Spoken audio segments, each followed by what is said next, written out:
Hello everybody, welcome to my channel. My name is Chris. If you are new, today's video is about my top choices or my top designer fragrances for the summer. Designer used to mean more affordable compared to niche, not so much anymore. In fact, I own many niche perfumes that are more affordable than designers. Now my designer choices are all over the book with regards to price. I have a couple that are in, kind of the exclusive designer line that are on the high side. I have fragrances that are mid-range, and I have fragrances that frankly are easy to get on the gray market and can be gotten for quite the steal. So I'm just gonna go ahead and get started with a fragrance from Hermes. It's a perfume that came out, I guess a lot of people would consider this vintage. It's probably around 20 years ago. I think it came out somewhere in the early 2000s, and it is called Jardin Méditerranée, and it basically smells like a lovely Mediterranean garden. I have really good memories with this one, and this is my second bottle, and it's very unisex. I think Pat really likes it. I know he loves to smell it on me, but he finds this really pleasant, and the other ones in the Jardin line are very nice. I think I've had Un Jardin sur le Nil, and I can't think of the other one. But anyways, this one is basically a fig forward or a fig centered fragrance, and this centers more around the fig leaf. So it's a lot more green. It's a lot more fresh. It doesn't have that figgy sweetness. It's more of that green leafy freshness. It also has some sort of evergreen. I'm going to guess cypress, because it is a fragrance built around the Mediterranean or a Mediterranean garden. It's got nice citruses, probably cedar in the base. And it does wear very lightly, but it works out so well in the summertime. You can just kind of coat yourself. I wore this, it was my SOTD, scent of the day yesterday. You can coat yourself and you're never going to overwhelm yourself. Now I've got several Chanel here. One of my favorites, I think this is a freshy masterpiece. This is my second bottle, so many of you who say, oh, you don't like that because you don't have a dent. Second bottle here, this is Chanel Change Eau Fraiche. I do really like the Chance line in general. This is such a good one. I love Chanel Chance Eau Tendre. I had the EDP, I had the EDT. I plan on getting the EDP. It's just a beautiful, a lot of you might think it's boring, but it's just so soft and lovely, and it's an easy reach. But Eau Fraiche is a beautiful freshie. It's a citrusy cedar fragrance with musk that has terrific lasting power. I'm sure most of you have either smelled it or have heard of it, so you don't want me necessarily talking about it forever. But I just find it one of the easiest fragrances to reach for in the summer. One that is a new pickup for me, and it's because someone out there recommended it to me. It is a flanker of the original Chanel Chance, and this is Chanel Chance Eau Vivre.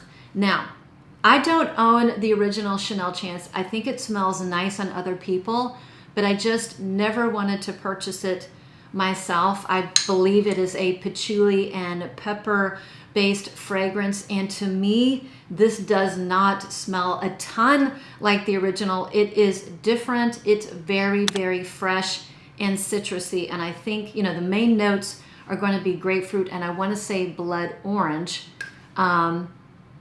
Yeah, that really hits you right in the beginning. It is super fresh. I don't even know if this has patchouli in it like the original Chance was. There was a lot of patchouli. If this has patchouli, it's way in the background. I'm sure this might have a little bit of spices, but it's just a really very pleasant citrusy fragrance. I do get a white floral, and I want to say jasmine.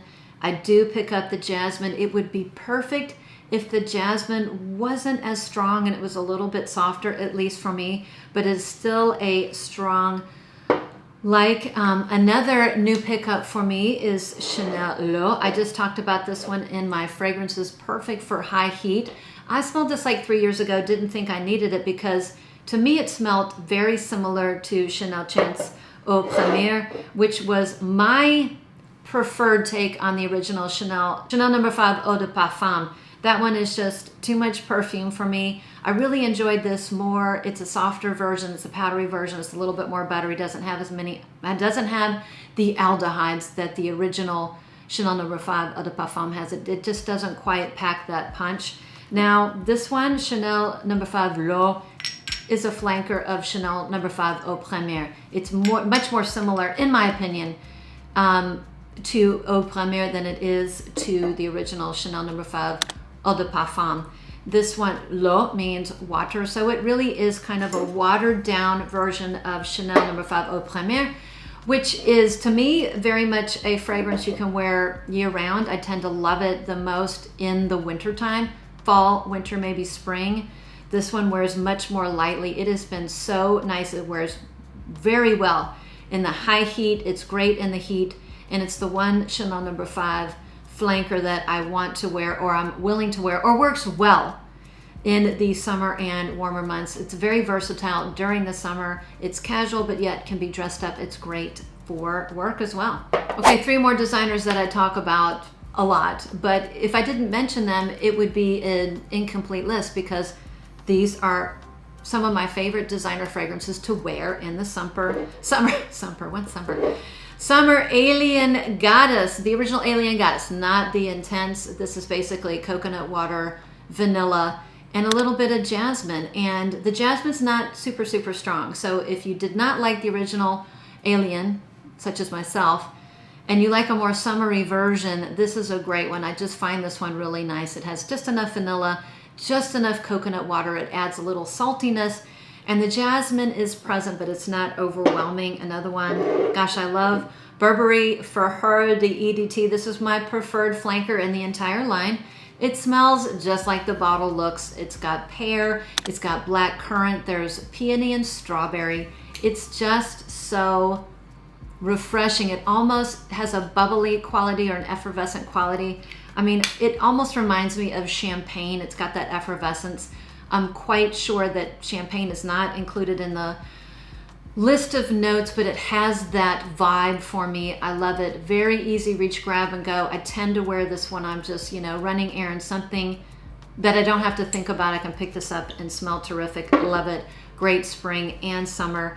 And one I almost didn't talk about because it's now getting really hard to find. It was fairly easy to find several months ago, but maybe people are talking about it, so it's sold out a lot of places. I know they still carry it at Macy's, all sizes.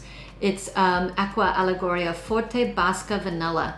This is basically a very solar, woody, salty, a little bit salty vanilla that has a pretty sweet Guerlain vanilla, and it's almost going into the gourmand zone. The vanilla is just that sweet, but the solar notes, the beachy notes kind of tone it down.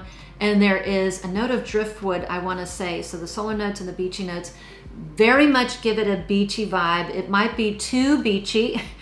It doesn't go into the seaweed territory for me. Seaweed is not included in the list of notes, but it might be a little bit too beachy for some people. I absolutely adore it. It works so well. One of the few vanilla fragrances that works well in the heat, and in fact, the high heat.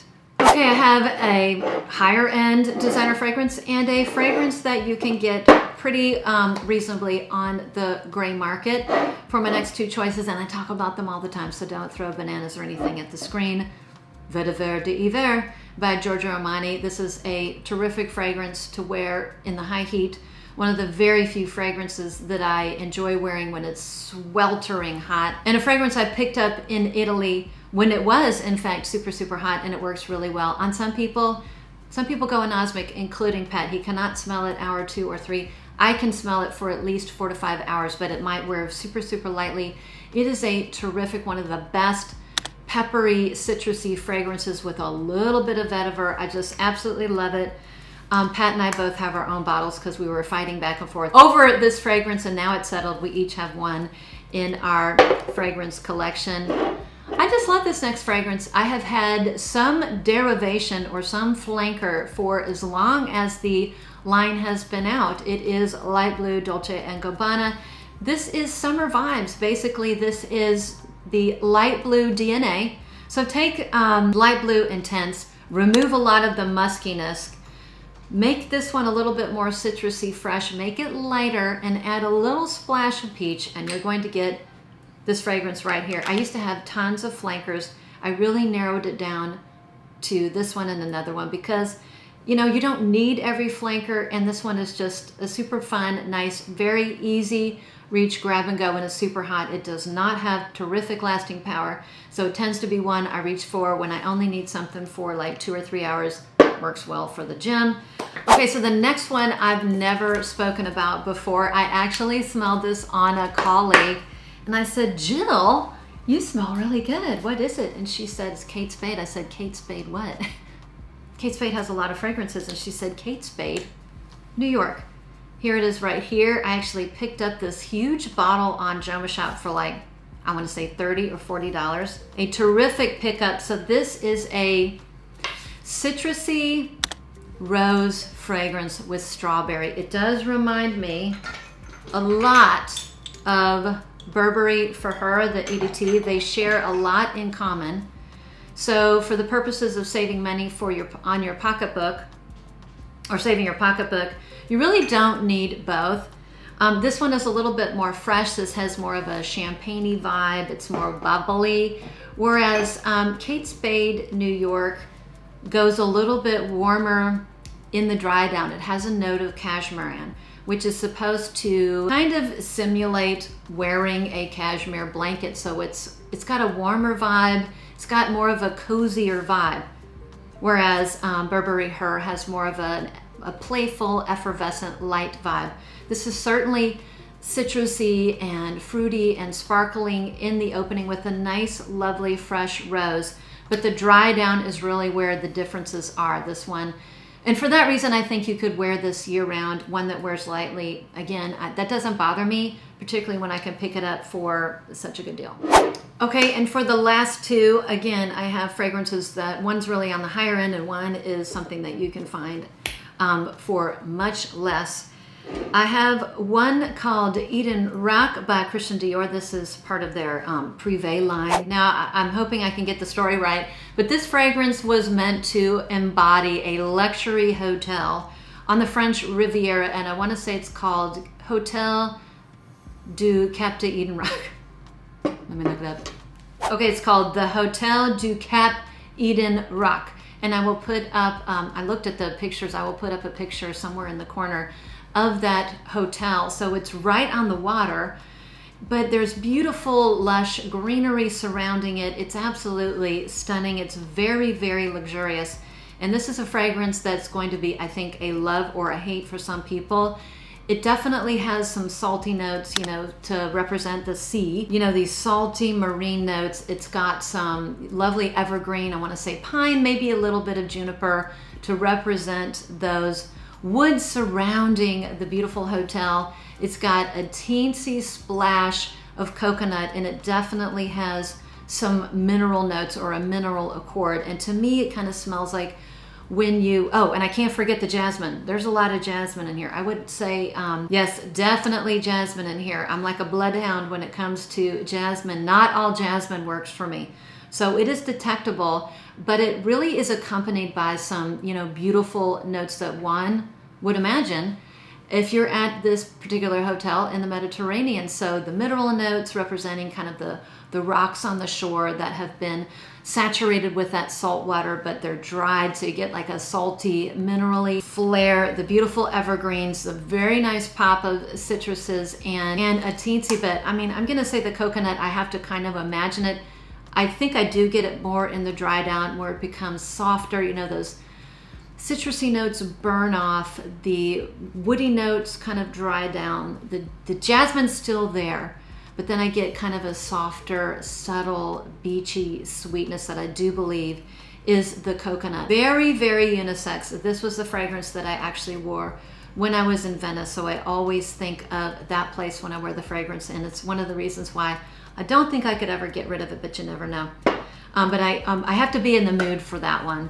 The next one is I think it's a hidden gem, and it's a Quentin Biche fragrance from the Chloe line. I have now mentioned it many, many times, but it is a terrific designer fragrance to wear in the summertime. It's very elegant. It's very elegant. It's got that quiet luxury quality to it.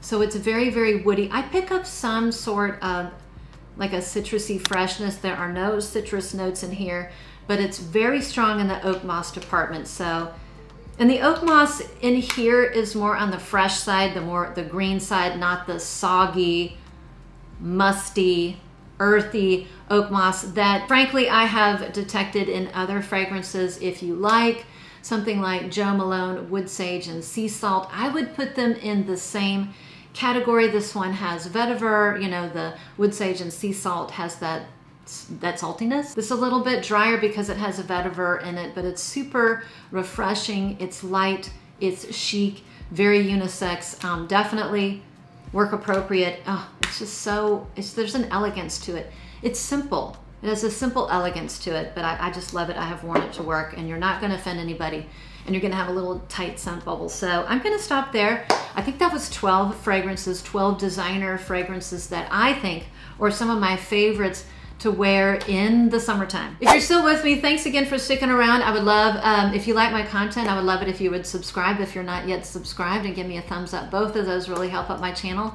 And if I haven't mentioned your favorite designer fragrance to wear for the summer, let us all know in the comments below. And with that, I'll see you on the next one.